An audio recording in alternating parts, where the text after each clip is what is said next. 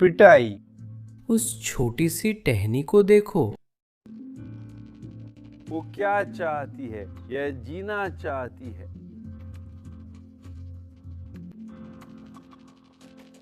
मैंने जी लिया।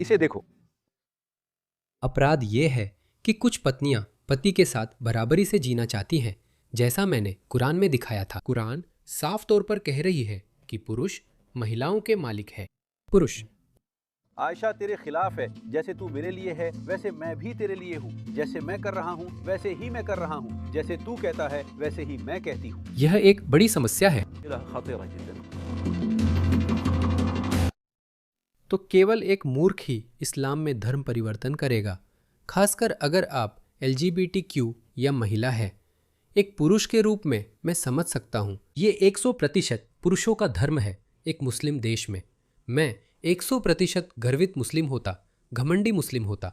जाहिर है आप ज़्यादा अमीर होंगे। जितने अमीर आप बनते हैं उतनी ही ज़्यादा चीज़ें आपको मिलती है। आपके पास 4 पत्नियां हो सकती है और पूर्व आधुनिक समय में आपके पास जितनी चाहे उतनी सेक्स गुलाम हो सकती थी।